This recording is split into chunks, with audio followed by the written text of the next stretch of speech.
So by this time, I'd made the decision, and the harder part now came.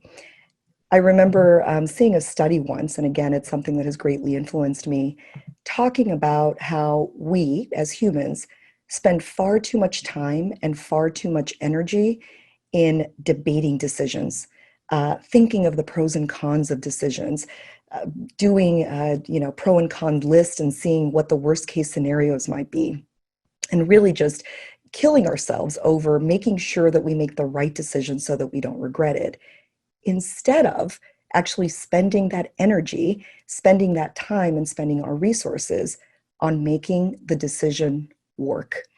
So rather than spending time making the decision, make the decision and then spend your resources and your energy making that particular decision work. And interestingly, as I read that, I thought, well, that is how I operate in the rest of my life. In the rest of my life, I am really pretty quick to act. I certainly do my homework, I do my analysis, but I'm not a person who lives with regret. I spend my time and energy making sure that the decision that I make works, or if it turns out that the decision that I made wasn't the one I should have made, I'm very, very good at pivoting and changing the decision or doing something different. So now I was dedicating my time, my energy in terms of this courageous decision that I had to make in making the decision work. So there were a couple of things that came to mind.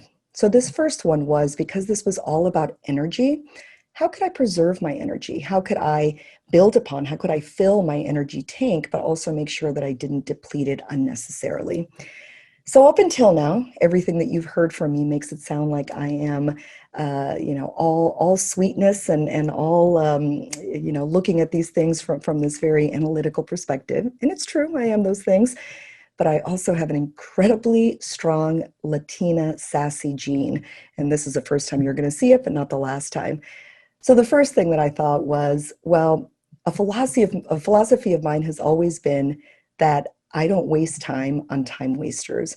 I am not going to waste my energy, use up my energy for people or situations that don't deserve that. We're going to talk a lot more about this when we actually look at this through the lens of the workplace. So keep that one in mind. But that was the first thing that I had to do, was really look at, now that my decision is made, how am I going to fill that tank of energy, and how am I going to make sure it doesn't get depleted? And how am I going to keep those priorities that are so important to me in order so that the energy that I do use up is going to go towards them and those things. The second thing I started thinking was, well, this really is all about, now that I've gone through this process, finding and staying in a place of grace and love, giving myself grace and giving others grace, not beating myself up and not beating others up over what was being done. And this was important even as it related to my new relationship with my ex-husband. It became my life mission. The way that I turned it around was, my marriage didn't end up working out. However, I'm going to have the best divorce of anyone. In fact, my next book, I think, is going to be called The Drama-Free Divorce, because it's actually possible if you actually center it on grace and love and some of the other principles that I've been talking about today. And so to me, that was just something that, along with this energy, just gave me this sense of, okay, the decision has been made. How can I now proceed to make this new life, this new version of life that I have, better?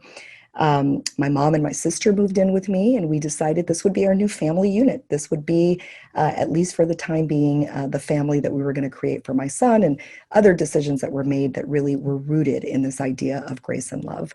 And the result was, not surprisingly, given the name of my book, given the name of my podcast, and sort of my philosophy in life, is that, hallelujah, it meant that I was going to eliminate the drama from my life, at least in this regard. And it was, by the time I got to this point, I started thinking to myself, why was it so difficult to make this decision? Why did it require so much courage, when in the end, not having this part of my life be drama filled is something that is actually great.